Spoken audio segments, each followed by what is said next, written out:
Hello everyone, मरु study में आपका स्वागत है। आज हम राजस्थान के सितंबर माह के सप्ताह 2 के करंट विषयों पर चर्चा करेंगे। ये कुछ हाइलाइट्स हैं जो कि आपके सामने यहाँ पर दी गई है, इन्हें ही हम वन बाय वन डिस्कस करेंगे। तो शुरू करते हैं। हाल ही में महिंद्रा किसान महोत्सव की शुरुआत किसके द्वारा की गई है?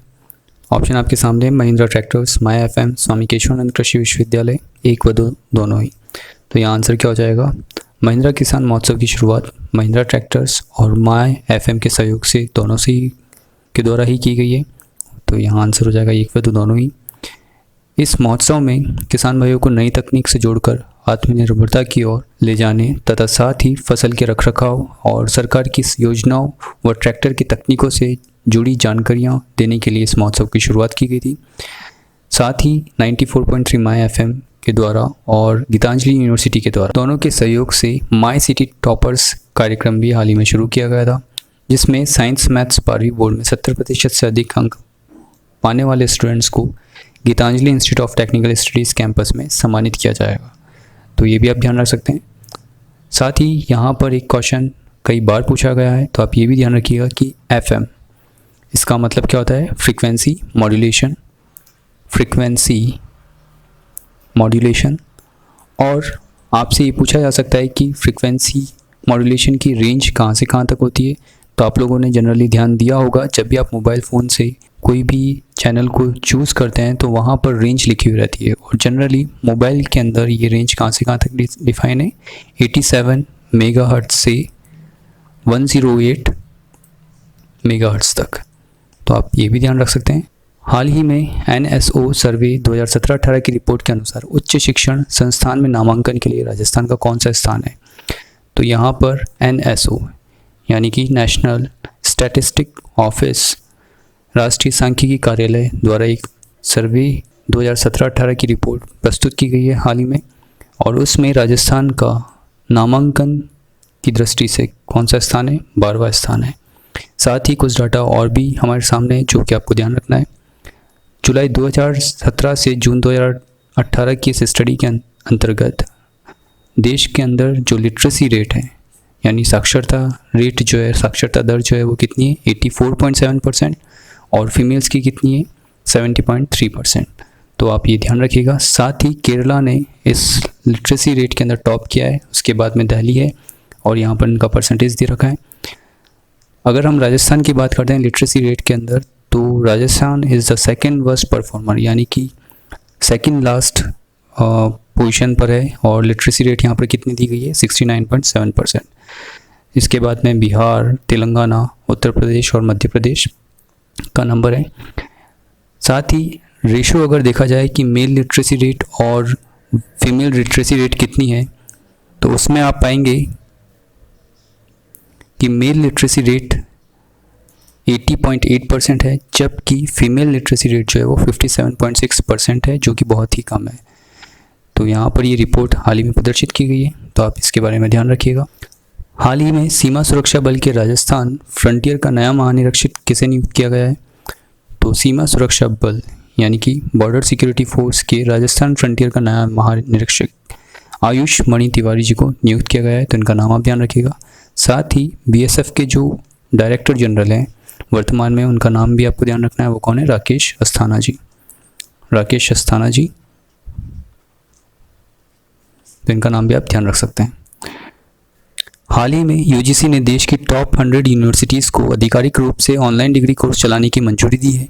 इसमें राजस्थान के कितने विश्वविद्यालय शामिल है? तो हाल ही में UGC ने देश की टॉप 100 यूनिवर्सिटीज़ में ऑफिशियली ऑनलाइन डिग्री कोर्सेज चलाने की हाल ही में परमिशन दी है, और इसमें राजस्थान के 2 विश्वविद्यालय ही शामिल है। तो आप ये ध्यान रख सकते हैं। साथ ही ये जो 2 विश्वविद्यालय हैं वो कौन कौन से हैं? एक तो प्रदेश की जो वनस्थली यूनिवर्सिटी है टोंक में, वह है, और बिट्स पिलानी झुंझुनू के अंदर। तो आप ये ध्यान रखिएगा। ये दोनों ही प्राइवेट यूनिवर्सिटी है, और राजस्थान की कोई भी गवर्नमेंट यूनिवर्सिटी इस ऑनलाइन डिग्री कोर्स के लिए एलिजिबल नहीं है। तो आप ये भी ध्यान रखिएगा। UGC ने नेशनल रैंकिंग की टॉप 100 यूनिवर्सिटी को जुलाई 2020 और जनवरी 2021 के लिए ये प्रोग्राम चलाने की अनुमति दी है।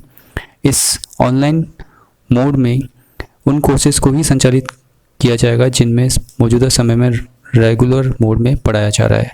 प्रैक्टिकल और लैब आधारित कोर्सेज ऑनलाइन मोड पर संचालित नहीं किए जाएंगे, तो ये आप ध्यान रखिएगा। साथ ही जुलाई 2020-2021 के लिए रिव्यू करने के बाद ही इन प्रोग्राम को मंजूरी मिलेगी। वहीं नैक स्कोर 3.26 प्राप्त अन्य उच्च शिक्षण संस्थानों को भी ऑनलाइन कोर्स चलाने की मंजूरी मिल गई है, तो ये भी आप ध्यान रख सकते हैं। हाल ही में एशियन एजुकेशन अवार्ड 2020 पुरस्कार से किस संस्थान को उत्कृष्ट योगदान के लिए सम्मानित किया गया है?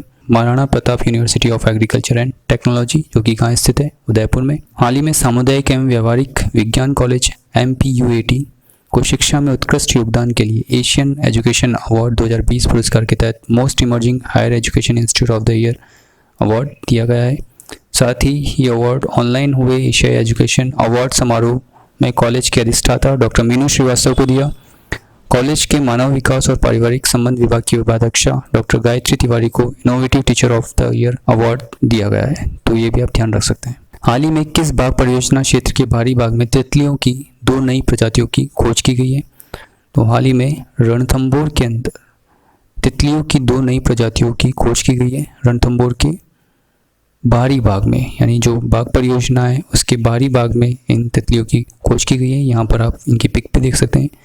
फर्स्ट जो है इसे दक्कन ट्राई कलर पाइट फ्लैट और इसे स्पॉटेड स्मॉल फ्लैट तितली भी कहा जाता है, तो ये आप ध्यान रख सकते हैं। साथ ही उदयपुर के वन और वन्य जीव विशेषज्ञ डॉक्टर सतीश शर्मा ने सवाई माधोपुर के रणथंभौर बाग परियोजना क्षेत्र के बाहरी बाग में इन प्रजातियों की खोज की है। देश भर में अभी बिग बटरफ्लाई मंथ चल रहा है। परियोजना क्षेत्र के बाहरी भाग में उनके द्वारा राजस्थान की सुंदर तितलियों में शुमार दक्कन ट्राई कलर पाइट फ्लैट यानी कॉलोडेलिया इंद्राणी इंद्रा और स्पॉटेड स्मॉल फ्लैट यानी सारंगेसा पुरेंद्र सती तितलियों को खोजा गया है। ये दोनों ही तितलियां हेस्पेरिडी कुल की सदस्य हैं, तो ये आप ध्यान रख सकते हैं।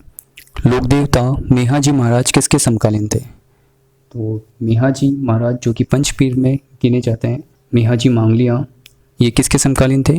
राव चुंडा के समकालीन थे। और साथ ही इनके बारे में अगर हम और जानकारी लें, इनका जन्म भाद्र कृष्ण अष्टमी को हुआ था और इसी के संदर्भ में मेहाजी की अष्टमी भी इसे कहा जाता है। साथ ही इनका जो पूजा स्थल है वो कहाँ पर है?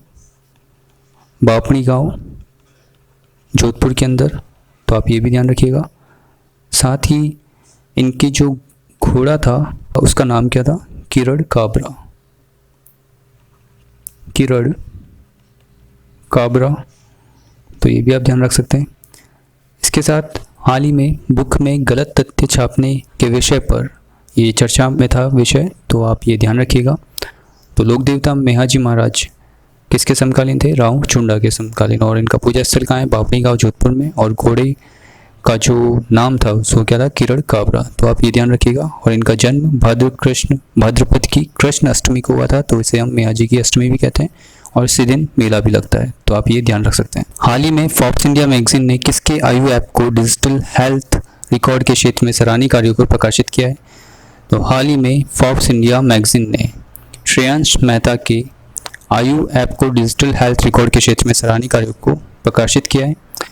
आयु ऐप का डिजिटल हेल्थ रिकॉर्ड के क्षेत्र में सराहनीय कदम बताते हुए मैगजीन ने पहली बार कोटा के किसी व्यक्ति के कार्य को प्रकाशित किया है, ये आप ध्यान रखिएगा। साथ ही मैगजीन में आयु ऐप और सेहत साथी ग्रामीण तथा प्राथमिक स्वास्थ्य के लिए काफ़ी महत्वपूर्ण बताया गया है। इस ऐप से अब तक देश के 20 लाख परिवारों के 30 लाख जोड़ जो हैं वो जुड़ चुके हैं।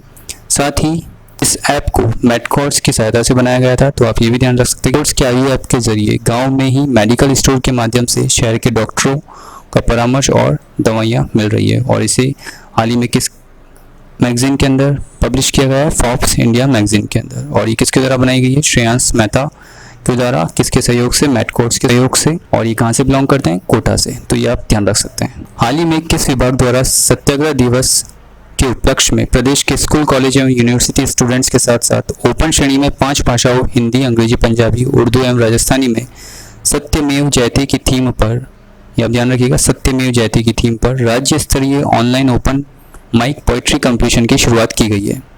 तो हाल ही में यह किसके द्वारा शुरुआत की गई है इस कंपटीशन की? ये की गई है कला, साहित्य, संस्कृति एवं पुरातत्व विभाग के द्वारा। राष्ट्रपिता महात्मा गांधी के सत्याग्रह के मूल विचार एवं दर्शन पर केंद्रित इस पूर्णतः ऑनलाइन प्रतियोगिता का आयोजन जवाहर कला केंद्र जयपुर तथा विभाग के तहत संचालित भाषा अकादमियों के संयुक्त तत्वावधान में हो रहा है। युवाओं और विद्यार्थियों को वर्चुअल माध्यम से कविता लेखन और पठन के लिए मंच प्रदान कर उनकी साहित्यिक अभिरुचि को प्रोत्साहित करने के उद्देश्य से इस प्रतियोगिता का आयोजन किया जा रहा है। प्रतियोगिता के विजेताओं की घोषणा हिंदी दिवस को की जाएगी, यानी 14 सितंबर 2020 को। प्रतियोगिता में प्रथम, द्वितीय व तृतीय स्थान प्राप्त करने वाले रचनाकारों सहित कुल 10 श्रेष्ठ प्रविष्टि धारकों को इसी दिन ऑनलाइन माध्यम से राज्य स्तरीय कवि सम्मेलन ओपन माइक में काव्य पाठ करने का अवसर भी प्राप्त होगा। तो ये आप ध्यान रख सकते हैं कि हाल ही में कला साहित्य संस्कृति एवं पुरातत्व विभाग के द्वारा online open mic poetry competition जो है वो शुरू किया गया है और थीम क्या रखी गई, सत्यमेव जयते की थीम पर। तो ये आप ध्यान रखिएगा। हाल ही में गुलाब कोठारी द्वारा रचित किन 2 ग्रंथों का विमोचन हुआ है? तो हाल ही में गुलाब कोठारी द्वारा रचित संवाद उपनिषद एवं अक्षर यात्रा, ये दोनों ही ग्रंथ जो है इनका विमोचन हुआ है। तो यहाँ आंसर क्या हो जाएगा? 1 व 4 दोनों ही। तो थर्ड आंसर सही होगा। पहला संवाद उपनिषद है। यह उपनिषद वैदिक परंपरा के रूप में नई पीढ़ी तक उनकी विज्ञान भाषा शैली में उपलब्ध है। दूसरे ग्रंथ अक्षर यात्रा में वर्णमाला के संपूर्ण परिचय के साथ स्वर व्यंजनों के स्वरूप व प्रत्येक अक्षर का अर्थ भी सरल शैली में बताया गया है। पत्रिका के संस्थापक कर्पूर चंद्र कुलिश ने वर्ष 1956 में पत्रिका की नींव रखी थी, जो राजस्थान पत्रिका है उसकी नींव रखी थी। डॉक्टर कोठारी के अनुसार 2 उपनिषद संवाद उपनिषद और अक्षर यात्रा भारतीय वाङ्मय की श्रृंखला में एक नया अध्याय है। यह 224वां उपनिषद विश्व को उपलब्ध होने जा रहा है, यानी कि ये कौन सा उपनिषद होगा? 224वां। अक्षर यात्रा की भूमिका में ब्रह्म का शास्त्रीय विवेचन है, साथ ही वर्णमाला का संपूर्ण परिचय, स्वर व्यंजन अक्षर हर एक का स्पष्ट विवरण एवं विस्तार है। इसमें 33 अध्याय हैं। साथ ही संवाद उपनिषद ग्रंथ में शब्द युक्त संवाद के साथ साथ शब्द विहीन संवाद, जैसे माँ गर्भस्थ शिशु के बीच संवाद, 2 तरफा संवाद, 1 तरफा संवाद सहित विभिन्न तरह के संवादों का इसमें समाहित किया गया है। तो ये आप ध्यान रख सकते हैं कि संवाद उपनिषद में क्या क्या विशेषताएं हैं, साथ ही अक्षर यात्रा में क्या क्या विशेषताएं। वेद विज्ञान का ये नया चिंतन इस समुदाय के नए रूप में स्थापित होगा, यानी वर्तमान में जो वैज्ञानिक दृष्टिकोण है उसको देखते हुए इस उपनिषद का संयोजन किया गया है। तो ये आप ध्यान रख सकते हैं। साथ ही देश के संस्कृत विशेषज्ञ डॉक्टर सत्यव्रत शास्त्री के अनुसार केवल 10 उपनिषद थे, बाद में बढ़ते बढ़ते ये 223 हो गए और मध्यकाल में एक और उपनिषद जुड़ा। उसी परंपरा में संवाद उपनिषद विश्व पटल पर 8 सितंबर 2020 को प्रस्तुत किया गया है। तो ये आप ध्यान रखिएगा संवाद उपनिषद और अक्षर यात्रा के बारे में। साथ ही 8 सितंबर को प्रधानमंत्री मोदी जी के द्वारा ही पत्रिका गेट का भी विमोचन किया गया था, जो कि कहाँ पर स्थित है? जयपुर के अंदर। तो ये भी आप ध्यान रख सकते हैं। साथ ही जो पत्रिका के संस्थापक है राजस्थान पत्रिका के कर्पूर चंद्र कुलिश, उनकी कुछ वर्क हैं जो कि यहाँ दिए गए हैं, जैसे 7 सैकड़ा एक पोइटिक कंपोजिशन है, अमेरिका एक विंगम दृष्टि, मैं देखता चला गया, धारा प्रवाह बायोग्राफी है, पुलम poll segment on current affairs, Vedas as science Veda Vidya Praveshika और शब्द बेस्ड है, कंप्लीटेशन ऑफ द 4 संहितास। तो ये आप ध्यान रख सकते हैं। साथ ही एक अवार्ड भी दिया जाता है जिसे केसीके अवार्ड के नाम से जाना जाता है, यानी कर्पूर चंद्र कुलिश अवार्ड के नाम से जाना जाता है। इस अवार्ड के अंदर $11,000 का प्राइज़ दिया जाता है। तो ये भी आप ध्यान रख सकते हैं, $11,000 का जो है प्राइज़ दिया जाता है। साथ ही एक मेडल और इसमें सर्टिफिकेट दिया जाता है। तो राजस्थान पत्रिका के बारे में आप ये ध्यान रखिएगा। साथ ही अभी जो उपनिषद है वो 224वां उपनिषद है, और ये कौन सा उपनिषद है? संवाद उपनिषद। साथ ही पत्रिका गेट और अक्षर यात्रा का भी विमोचन हाल ही में किया गया है प्रधानमंत्री नरेंद्र मोदी जी के द्वारा। तो ये भी आप ध्यान रख सकते हैं। किस सिटी पार्क में जापानी तकनीक मियावाकी के जरिए पौधारोपण की शुरुआत की गई है? तो हाल ही में मानसरोवर के सिटी पार्क में जापानी तकनीक मियावाकी के जरिए पौधारोपण की शुरुआत की गई है। इसके पहले चरण में राजस्थान आवासन मंडल और रोटरी क्लब की ओर से 1000 वर्ग मीटर में इस तकनीक से पौधारोपण कर करीब 5100 पौधे जो हैं वो लगाए जाएंगे। तो आप ये भी ध्यान रखिएगा। मियावाकी तकनीक के जरिए करीब 2-2 फीट की दूरी पर पौधे लगाए गए हैं। इस पद्धति में सघन पौधारोपण किया जाता है। साथ ही 8 और 10 माह के अंदर ही 12 से 14 फीट ऊंचाई तक ये पौधों की जो ग्रोथ है वो हो जाती है। इस तकनीक में वृक्षों की सघनता की वजह से सूर्य की रोशनी ज़मीन तक नहीं पहुंच पाती है, जिसकी वजह से खरपतवार नहीं उगती और पौधों को पर्याप्त पोषण मिलता है। तो ये आप ध्यान रख सकते हैं इसके बारे में। इसके साथ ही इन पौधों की जो वृद्धि होती है वो 10 गुना तेज होती है। कई राज्यों में इस तकनीक से पौधारोपण किया गया है और सकारात्मक परिणाम भी सामने आए हैं। सिर्फ 20 से 30 वर्षों में ही पेड़ उगाया जा सकता है। तो ये मियावाकी तकनीक की विशेषताएं हैं, इसलिए इस टेक्निक को यूज़ किया जा रहा है। सिटी पार्क के पाथवे के दोनों तरफ रोटरी क्लब के सहयोग से मियावाकी तकनीक से पौधारोपण की शुरुआत की है। सिटी पार्क का एक कोना वुडलैंड के लिए आरक्षित रखा था और यहाँ इस तकनीक से पौधारोपण किया जा रहा है। द्वितीय चरण में लगभग 800 वर्ग मीटर क्षेत्र में इस पद्धति में पौधारोपण किया जाएगा। पार्क में विभिन्न प्रजातियों में लगभग 21,000 पौधे लगाए जाएंगे। यह पार्क 52 एकड़ में बन रहा है, जिसमें 75% ग्रीन एरिया होगा, यानी पेड़ पौधे वृक्ष वगैरह यहाँ पर लगाए जाएंगे। तो ये आप ध्यान रखिएगा। और ये कहाँ पे हो रहा है? मानसरोवर सिटी पार्क के अंदर इस तकनीक को यूज़ किया जा रहा है। हाल ही में वन विभाग पायलट प्रोजेक्ट के तहत ड्रोन से एरियल सीडिंग का प्रयोग करेगा। यह किस जिले में किया जाएगा? उदयपुर के अंदर। उदयपुर जिले में झाड़ा पीपला इलाके में 5 हेक्टेयर भूमि को चिन्हित किया गया है इसी के लिए। वन विभाग अरावली पर्वतमाला के ऊंचे इलाकों में ड्रोन के माध्यम से सीड बॉल्स का छिड़काव करेगा। साथ ही अरावली में एरियल सीडिंग के माध्यम से बीजारोपण के लिए स्थानीय प्रजातियों जैसे धोक, गूगल, खीरी, रोज, ककेड़ा, बैर, चमरोड़ समेत कई प्रजातियों के बीजों को मिट्टी, खाद, राख आदि के मिश्रण से सीड बॉल्स जो है वो तैयार की गई है और इसे एरियल सीडिंग के थ्रू यूज़ किया जाएगा। तो ये आप ध्यान रख सकते हैं कि हाल ही में वन विभाग ने पायलट प्रोजेक्ट के तहत एरियल सीडिंग का जो प्रयोग है वो उदयपुर जिले में झाड़ा पीपला इलाके में 5 हेक्टेयर भूमि को चिन्हित करके इसका उपयोग किया जा रहा है। तो ये आप ध्यान रख सकते हैं। कामधेनु डेयरी योजना के अंतर्गत जिले में पशुपालन विभाग की प्रजनन नीति के अनुरूप वित्तीय वर्ष 2020-21 में सरकार द्वारा चयनित अभ्यर्थियों के माध्यम से कामधेनु डेयरियाँ खोली जाएगी। इस डेयरी में उच्च दुग्ध क्षमता वाली देशी नस्ल के कितने गौवंश होंगे? तो यहाँ पर कितने गौवंश होंगे? ये होंगे 30। तो ये आप ध्यान रखिएगा। कामधेनु डेयरी योजना के द्वारा हाईटेक डेयरी फार्म को बढ़ावा दिया जा रहा है और इसी के लिए इकाइयाँ जो है वो बनाई जाएगी इस हाईटेक डेयरी फार्म के लिए, जिसमें कि अधिकतम एक इकाई के अंदर 36.68 लाख जो होंगे वो रुपए खर्च होंगे। इस प्रोजेक्ट लागत का जो 30% है वो सरकार के द्वारा खर्च किया जाएगा और 10% राशि जो है वो डेयरी स्थापित करने वाले उद्यमी को इन्वेस्ट करनी होगी तथा 60% राशि जो है वो बैंक द्वारा लोन दी जाएगी। डेयरी स्थापित करने वाले शिक्षित पशुपालक को पशुपालन का अनुभव और खुद की भूमि होना आवश्यक है। साथ ही पशुपालकों, गोपालकों, कृषकों, नवयुवकों, महिलाओं को स्वरोजगार के अवसर उपलब्ध कराने के लिए कामधेनु डेयरी योजना जो है वो शुरू की गई है। योजना के तहत प्रजनन नीति अनुसार दुधारू देसी गोवंश का संवर्धन कर देसी उन्नत गोवंशों की डेयरी यहाँ पर लगा सकते हैं। तो ये भी आप ध्यान रख सकते हैं। साथ ही कामधेनु डेयरी योजना के तहत जिले में पशुपालन विभाग की प्रजनन नीति के अनुरूप वित्तीय वर्ष 2020-21 में सरकार द्वारा चयनित अभ्यर्थियों के माध्यम से कामधेनु डेयरियाँ खोली जाएगी। इस डेयरी में उच्च दुग्ध क्षमता वाली एक ही नस्ल के 30 गौवंश होंगे। तो ये बात आप ध्यान रखिएगा कि एक ही नस्ल के 30 गौवंश होंगे और डेयरी खोलने के लिए लाभार्थी के पास पर्याप्त स्थान और हरा चारा उत्पादन करने के लिए कम से कम 1 एकड़ भूमि होनी चाहिए। इस प्रोजेक्ट की लागत लगभग 36 लाख रुपए निर्धारित की गई है, जो हम पहले ऊपर बता चुके हैं। इसमें अब लाभार्थी को 10% राशि स्वयं द्वारा वहन करनी होगी और बाकी 90% राशि जो है बैंक लोन के माध्यम से उपलब्ध कराई जाएगी। डेयरी योजना तहत लिया गया ऋण चुकाए जाने पर राज्य सरकार द्वारा 30% सब्सिडी है वो भी दी जाएगी ऋण चुकाने पर। तो ये आप ध्यान रख सकते हैं। हाल ही में स्वर्ण भारत खेल रत्न सम्मान तथा राष्ट्रीय खेल रत्न पुरस्कार से किसे सम्मानित किया गया है? इसे आप राष्ट्रीय पुरस्कार राजीव गांधी खेल रत्न अवार्ड से कंफ्यूज मत कीजिएगा, ये दूसरे हैं। यहाँ पर स्वर्ण भारत खेल रत्न सम्मान तथा राष्ट्रीय खेल रत्न पुरस्कार जो है वो मोइन खान जी और दाखन देवी को दिया गया है। इन्हें ही स्वर्ण भारत खेल रत्न सम्मान से मोइन खान जी को और राष्ट्रीय खेल रत्न पुरस्कार से दाखन देवी को सम्मानित किया गया है। राजस्थान व्हीलचेयर क्रिकेट टीम के उपकप्तान मोइन खान को स्वर्ण भारत खेल रत्न सम्मान से सम्मानित किया गया है। खान भारतीय व्हीलचेयर क्रिकेट टीम के भी सदस्य हैं।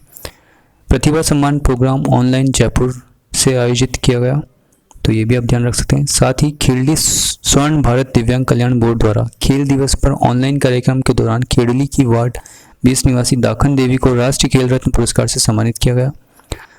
दाखन देवी और DD Anjana Rajasthan para sports Rajasthan दिव्यांग क्लब थ्रो प्लेयर में स्वर्ण पदक हासिल कर चुकी है और असहाय महिलाओं के लिए निःशुल्क सिलाई प्रशिक्षण केंद्र भी चलाती है।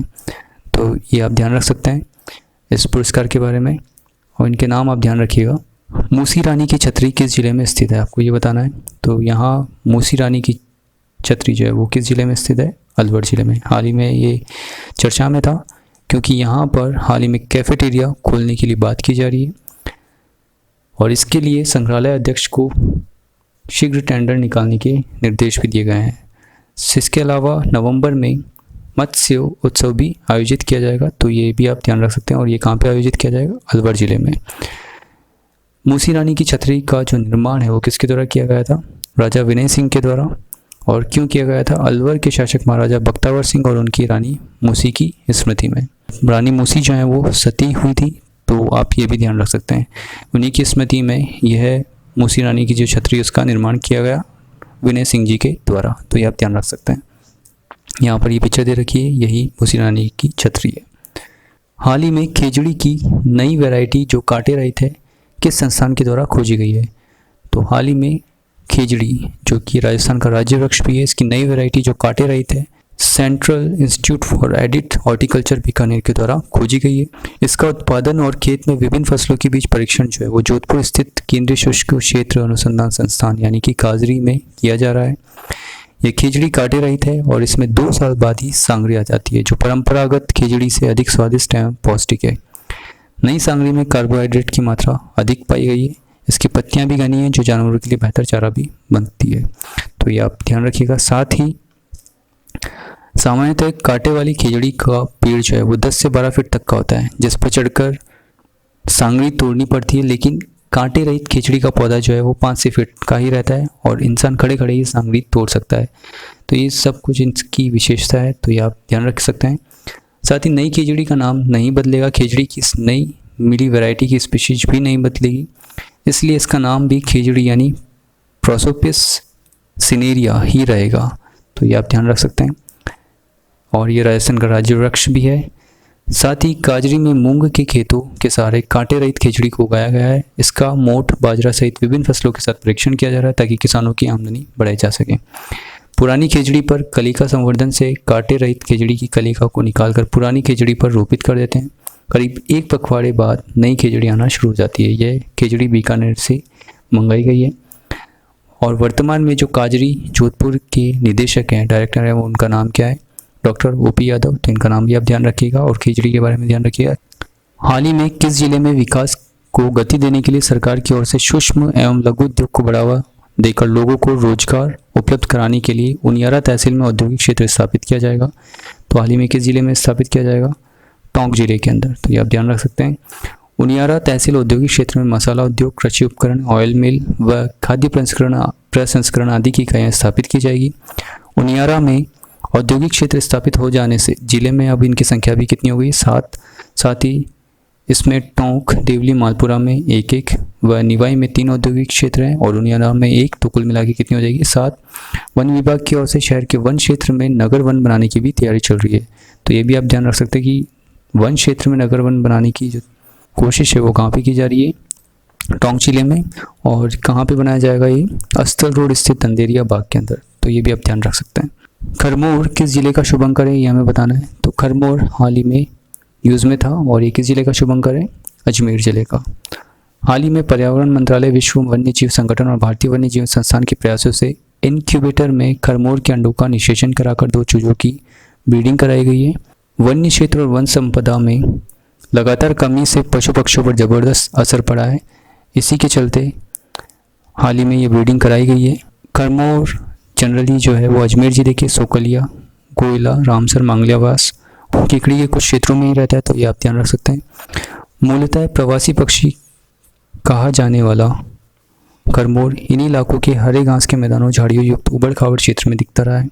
हाल ही में खरमोर के 2 अंडों को लेकर इंक्यूबेशन में कृत्रिम वातावरण से निषेचन कराया गया।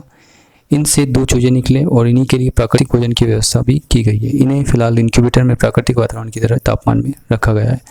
तो ये आप ध्यान रख सकते हैं कि खरमोर किस जिले का शुभंकर है, अजमेर जिले का। और इसी प्रकार से राजस्थान के अन्य जिलों में भी शुभंकर राजस्थान सरकार के द्वारा डिसाइड किए गए हैं, तो उनकी लिस्ट यहाँ दे रखी है। तो आप इन मैस्केट्स के बारे में भी ध्यान रखिएगा। डिस्ट्रिक्ट मैस्केट्स ऑफ राजस्थान, जैसे अजमेर का खरमोर बर्ड है, अलवर का सांबर डियर, बांसवाड़ा का ब्रॉन्ज विंग्ड जकाना, बारां का इंडियन क्रोकोडाइल, मगर, बाड़मेर का फॉक्स। तो ये सभी नाम एक बार आप ध्यान रखिएगा। इनसे संबंधित क्वेश्चन जो वो हर एग्ज़ाम के अंदर पूछे ही जाते हैं, तो इनके बारे में भी आप ध्यान रख सकते हैं।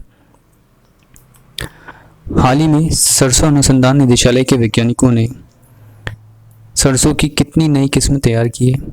हाल ही में सरसों अनुसंधान निदेशालय के वैज्ञानिकों ने सरसों की 5 किस्में जो है वो तैयार की हैं। ये आप ध्यान रखिएगा। इनका उपयोग देश के 5 राज्यों में किया जाएगा और देश के जम्मू समेत 5 राज्यों में अब भरतपुर की राधिका व ब्रजराज लहराएगी। यह है सरसों की किस्म है जिसका नाम क्या है? राधिका और ब्रजराज। तो ये आप ध्यान रखिएगा। ये 5 किस्में अलग अलग जलवायु वाले राज्यों में आसानी से कम समय में बेहतर पैदावार देगी। ये भी आप ध्यान रख सकते हैं। सरसों की DRMR 2017-15 राधिका एवं DRMR IC 1638 ब्रजराज किस्मों की बुआई देश के जम्मू, पंजाब, हरियाणा, दिल्ली और उत्तरी राजस्थान में की जा सकती है। तो ये आप ध्यान रखिएगा कि इनकी बुआई जम्मू, पंजाब, हरियाणा, दिल्ली और उत्तरी राजस्थान में की जा सकती है। कितनी किस्में? नई किस्म 5, और उसमें से 2 कौन सी है? राधिका और ब्रजराज जो भरतपुर की है। इनका नाम आप ध्यान रख सकते हैं। साथ ही जो अन्य हैं उनके नाम भी आप देखिए। यहाँ इनकी विशेषताएं रखी, हम इसे पूरा डिस्कस नहीं करेंगे, लेकिन आप ये ध्यान रख सकते हैं कि राधिका और ब्रजराज ये भरतपुर से हैं। पूसा सरसों जो है वो 32, ये भी सरसों की नई किस्म है। तोरिया की TS 38, ये भी सरसों की किस्म है। और गोभी AKMS 8141, ये भी सरसों की किस्म है। और इन्हीं किस्मों को हाल ही में विकसित किया गया है अलग अलग राज्यों की जलवायु कंडीशंस को देखते हुए। इसके साथ ही आप ये भी ध्यान रख सकते हैं कि सरसों का निदेशालय है, उसे हम किस नाम से जानते हैं? Directorate of rapeseed mustards research, यानी कि सरसों अनुसंधान निदेशालय, जो कि कहाँ पर स्थित है? भरतपुर में। इससे पहले हम इसे राष्ट्रीय सरसों अनुसंधान के नाम से जानते थे, तो ये भी आप ध्यान रख सकते हैं। हाल ही में किस विश्वविद्यालय द्वारा NEP 2020 dawn for new India विषय पर 3 सप्ताह तक आयोजित लेक्चर सीरीज का उद्घाटन किया गया है? तो हाल ही में महाराजा गंगा सिंह विश्वविद्यालय बीकानेर के द्वारा national education policy 2020 dawn for new India, यहाँ ये डॉन का मतलब एक सुबह, नई सुबह से है, तो डॉन फॉर न्यू इंडिया विषय पर 3 सप्ताह तक आयोजित लेक्चर सीरीज का उद्घाटन किया गया। विश्वविद्यालय की नवीन शिक्षा नीति पर गठित माइक्रो टास्क फोर्स IQAC अंग्रेजी विभाग तथा इतिहास विभाग के संयुक्त तत्वाधान में 3 सप्ताह तक चलने वाली लेक्चर सीरीज का इसमें उद्घाटन हुआ है। वर्तमान में जो महाराजा गंगा सिंह विश्वविद्यालय के वाइस चांसलर हैं उनका नाम क्या है? इनका नाम आप ध्यान रखिएगा, प्रोफेसर विनोद कुमार सिंह। प्रोफेसर विनोद कुमार सिंह, तो ये नाम भी आप ध्यान रख सकते हैं। हाल ही में राजस्थान आवासन मंडल और महिला एवं बाल विकास विभाग के संयुक्त तत्वाधान में यहाँ बनने वाली कन्या वाटिका का शुभारंभ कहाँ किया गया है? तो ये कहाँ बनेगा? कन्या वाटिका का शुभारंभ जो है वो कहाँ किया गया है? ये किया गया है मानसरोवर स्थित टेक्नोलॉजी पार्क के अंदर। इस पार्क में बड़ी संख्या में फलदार पौधे लगाकर बेटी बचाओ बेटी पढ़ाओ योजना के अंतर्गत बालिकाओं के जन्म को समर्पित कन्या वाटिका का विकास किया जाएगा। तो ये आप ध्यान रखिएगा। टेक्नोलॉजी पार्क में 3 करोड़ रुपए की लागत से प्रदेश का पहला इंदिरा महिला शक्ति केंद्र भी बनेगा यहाँ पर, तो ये आप ध्यान रख सकते हैं। साथ ही यह महिलाओं की समस्याओं के समाधान से संबंधित विभिन्न काउंसलिंग एवं समाधान केंद्र भी स्थापित किए जाएंगे। साथ ही महिलाओं एवं बच्चों के लिए माइनर स्पोर्ट्स जोन, महिला संघ सहायता समूह के हस्तशिल्प, परिधान एवं खाने पीने के उत्पादों के प्रमोशन के लिए हेरिटेज हॉट व फूड जोन भी बनाया जाएगा। तो ये हम पहले भी डिस्कस कर चुके हैं, तो आप ये रीड आउट कर लीजिएगा जस्ट। हाल ही में राज्य के MSME उद्यमों को वित्तीय, तकनीकी, विपणन, निर्यात और अन्य सहयोगों व समन्वय के लिए उद्योग विभाग ने किसके साथ करार किया है? तो हाल ही में राज्य के MSME उद्योगों को वित्तीय, तकनीकी, विपणन, निर्यात और अन्य सहयोग व समन्वय के लिए उद्योग विभाग ने SIDBI के साथ में करार किया है। SIDBI को हम कुछ इस तरीके से लिखते हैं, यानी small industry development bank of India, यहाँ पर इसकी फुल फॉर्म दे रखी है, तो आप ध्यान रख सकते हैं। SIDBI की अगर हम बात करें तो वर्तमान में इसकी जो चेयरमैन है वो कौन है? मोहम्मद मुस्तफ़ा जी, तो इनका नाम भी आप ध्यान रख सकते हैं, मोहम्मद मुस्तफ़ा। साथ ही जो हेडक्वार्टर है वो कहाँ पर है, लखनऊ के अंदर, तो ये भी आप ध्यान रखिएगा।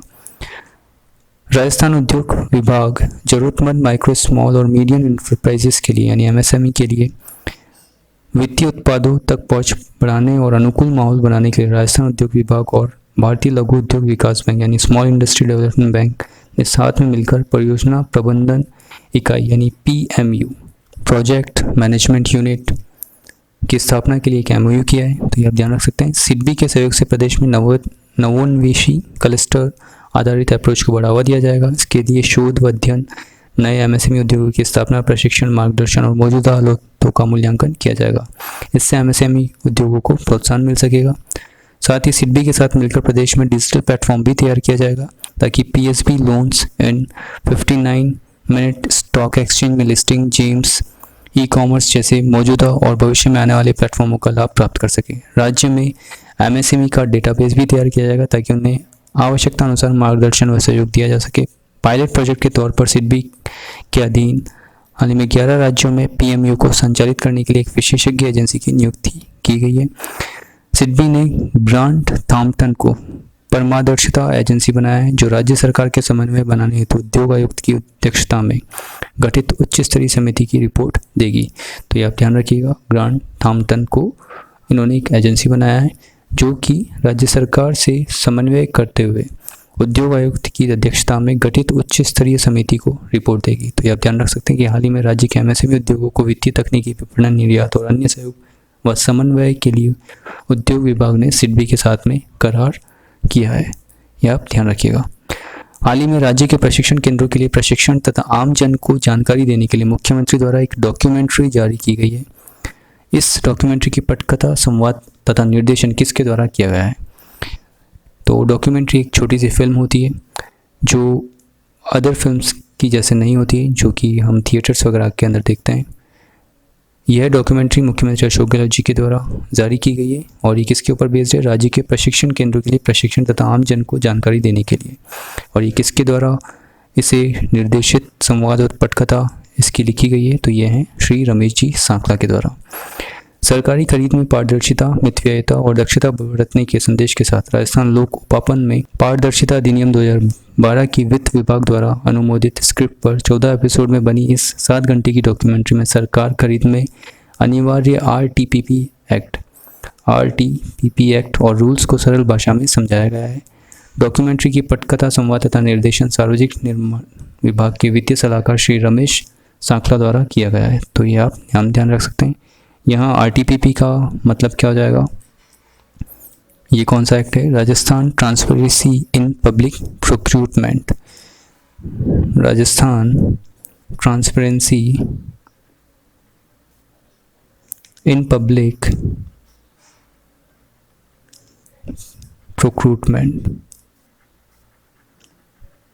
प्रोक्योरमेंट। तो ये आप ध्यान रख सकते हैं। ये क्वेश्चन पूछा जा सकता है, ध्यान रखिएगा।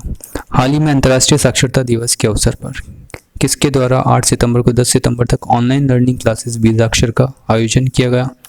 तो हाल ही में कला एवं संस्कृति विभाग के द्वारा बीजाक्षर का आयोजन किया गया और ये जो ऑनलाइन लर्निंग क्लासेस थी किसके सहयोग से कंप्लीट की गई? ये की गई है जवाहर कला केंद्र और अरेबियन एवं पर्शियन रिसर्च संस्थान टोंक के सहयोग से। तो ये आप ध्यान रखिएगा कि हाल ही में बीजाक्षर कार्यक्रम कला एवं संस्कृति विभाग राजस्थान सरकार की ओर से JKK और अरेबियन एवं पर्शियन रिसर्च संस्थान टोंक के सहयोग से किया गया है। तो ये आप ध्यान रख सकते हैं। सत्य कथन पहचानिए। केंद्र सरकार के नए उद्यमों के लिए अनुकूल माहौल का आकलन करने के लिए घोषित राज्य स्टार्टअप रैंकिंग में राजस्थान को अग्रणी माना गया है।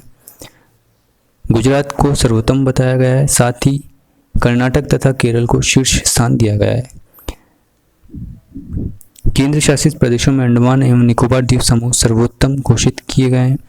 पंजाब, तेलंगाना, उत्तराखंड, झारखंड और हरियाणा को आकांक्षी अग्रणी घोषित किया गया है। इसके अलावा महाराष्ट्र, बिहार, ओडिशा और चंडीगढ़ को अग्रणी माना गया है। तो हाल ही में केंद्र सरकार के नए उद्यमों के लिए अनुकूल माहौल का आकलन करने के लिए घोषित राज्य स्टार्टअप रैंकिंग में राजस्थान को अग्रणी माना गया है। तो ये कथन सत्य है। गुजरात को सर्वोत्तम माना गया है, ये भी कथन सत्य है। साथ ही कर्नाटक तथा केरल को शीर्ष स्थान दिया गया है। केंद्र शासित प्रदेश में अंडमान एवं निकोबार द्वीप समूह सर्वोत्तम घोषित किए गए हैं, तो ये भी सही है। और साथ ही पंजाब, तेलंगाना, उत्तराखंड, झारखंड और हरियाणा को आकांक्षी अग्रणी घोषित किया गया है। तो ये आप ध्यान रख सकते हैं। तो यहाँ पर ये सभी जो कथन है वो सत्य है। नोट में देखिए, स्टार्टअप के लिए अनुकूल माहौल बनाने में छत्तीसगढ़, उत्तर प्रदेश, तमिलनाडु, सिक्किम, नागालैंड, मिजोरम, मध्य प्रदेश और असम का चयन किया गया है। यह रैंकिंग उद्योग एवं अंदरूनी व्यापार संवर्धन विभाग ने तैयार की है, जिसके लिए राज्यों का संस्थागत सहयोग, सरल निर्देश, सरकारी खरीद के मानकों में छूट, तकनीकी सहयोग, वित्तीय मदद, जागरूकता और पहुंच के आधार पर आकलन किया गया है। एक स्टार्टअप को यहाँ पर एक इकाई के रूप में परिभाषित किया गया है। यहाँ पे स्टार्टअप की जो इकाई कोई लगा रहा है तो उसे कैसे परिभाषित किया गया है यहाँ पे बताया गया है। इसका मुख्यालय भारत में, जिसे 10 साल से कम समय पहले खोला गया था। इसका वार्षिक कारोबार 100 करोड़ से कम है और 20,000 करोड़ रुपए की प्रारंभिक पूंजी को इस योजना के लिए आवंटित किया गया है। स्टार्टअप इंडिया भारत सरकार की एक पहल है। इस अभियान की घोषणा प्रधानमंत्री नरेंद्र मोदी जी के द्वारा 15 अगस्त 2015 को नई दिल्ली स्थित लाल किले से की गई थी। इस पहल की कार्य योजना 3 क्षेत्रों सरलीकरण, हैंड होल्डिंग, वित्त पोषण, सहायता, प्रोत्साहन तथा उद्योग अकादमिक भागीदारी उष्मायन पर ध्यान केंद्रित कर रही है। तो ये स्टार्टअप के बारे में आप बेसिक जो डिटेल है वो ध्यान रख सकते हैं। साथ ही यहाँ ये जो रैंकिंग की गई है वो किस बेस पे की गई है तो यहाँ पर दे रखा है, तो आप ये देख सकते हैं। ये सभी कथन सत्य हैं, ध्यान रखिएगा। हाल ही में फिट इंडिया फ्रीडम रन का आयोजन किस जिले में किया गया है? तो ये किस जिले में किया गया है? ये किया गया है जयपुर के अंदर। भारत सरकार युवा कार्यक्रम एवं खेल मंत्रालय के नेहरू युवा केंद्र जयपुर, राष्ट्रीय सेवा योजना एवं राजस्थान युवा बोर्ड के तत्वाधान में फिट इंडिया फ्रीडम रन का आयोजन सवाई मानसिंह स्टेडियम में किया गया है। तो ये आप ध्यान रख सकते हैं। जगत अंबिका मंदिर किस जिले में स्थित है? हमें ये बताना है। तो जगत अंबिका का मंदिर किस जिले में स्थित है? ये स्थित है उदयपुर के अंदर। हाल ही में चर्चा के अंदर है। किस वजह से ये चर्चा के अंदर है ये भी हम डिस्कस करेंगे, लेकिन पहले उसके बारे में हम जान लेते हैं जगत अंबिका मंदिर के बारे में। यह 8वीं सदी में निर्मित है और बप्पा रावल जी के द्वारा, बप्पा रावल या कालभोज के द्वारा इसे बनाया गया, इसका निर्माण किया गया। यह महामारू शैली के अंदर निर्मित है। साथ ही प्रतिहार कालीन मंदिर है।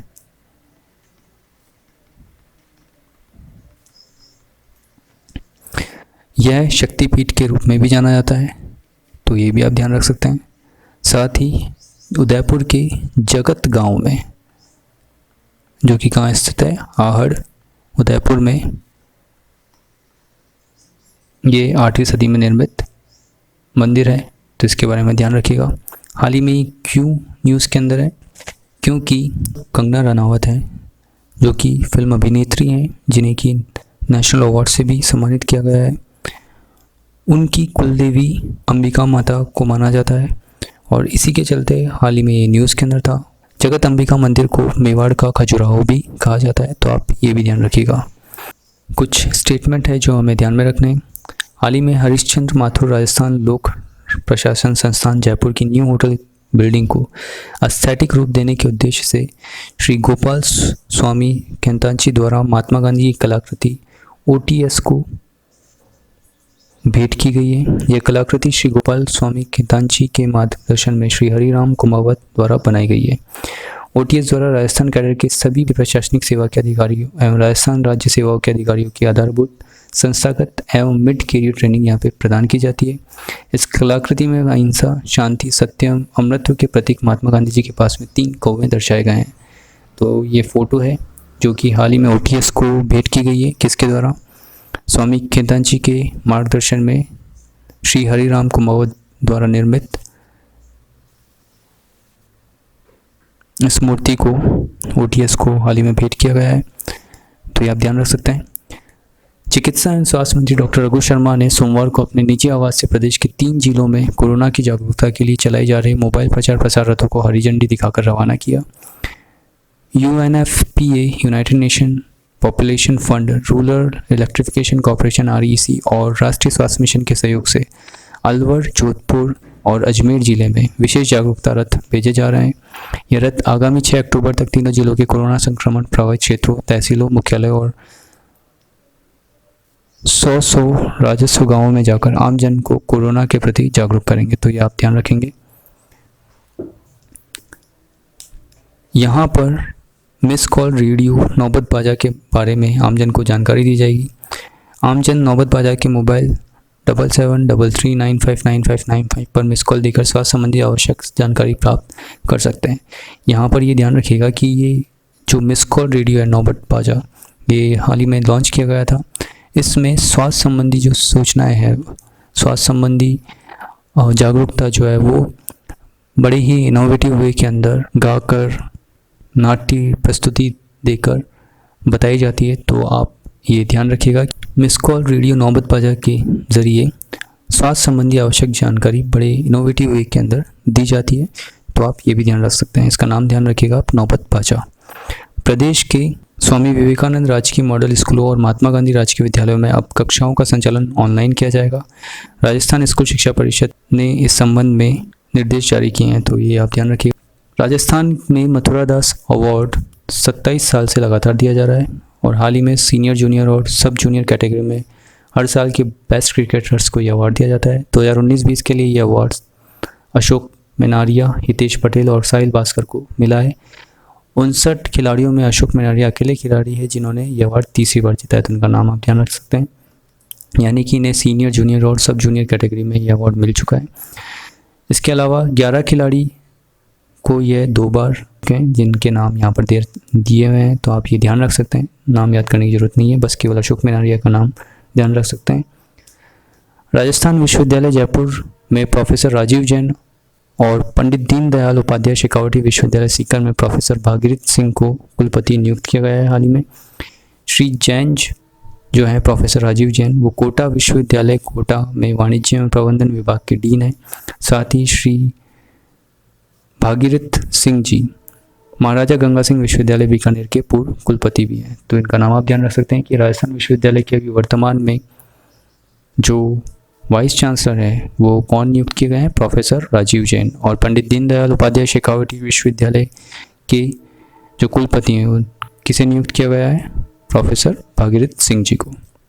हाल ही में मुख्यमंत्री अशोक गहलोत ने खान एवं निर्माण विभाग के ठेकों में बकाया राशि के लिए एमनेस्टी योजना को मंजूरी दी है। तो ये आप ध्यान रख सकते हैं कि हाल ही में एमनेस्टी योजना की जो मंजूरी है वो खान एवं निर्माण विभाग के ठेकों में बकाया राशि के लिए दी गई है। यह योजना जारी किए जाने की तिथि से 3 माह तक प्रभावी रहेगी। साथ ही राज्य में शहरी गैस वितरण ढांचे के योजनाबद्ध व समयबद्ध विकास और सुचारू क्रियान्वयन के लिए राज्य शहरी गैस वितरण नीति 2020 बनाई जाएगी। इस नीति में शहरों में पाइपलाइन के माध्यम से घरेलू गैस का वितरण, उद्योगों के लिए गैस की आपूर्ति, सीएनजी स्टेशनों की आवश्यकता अनुसार स्थापना और सीएनजी वाहनों के लिए गैस की आपूर्ति सुनिश्चित कराने के लिए राज्य में पाइपलाइन के माध्यम से प्राकृतिक गैस का वितरण नेटवर्क विकसित किया जा सकेगा।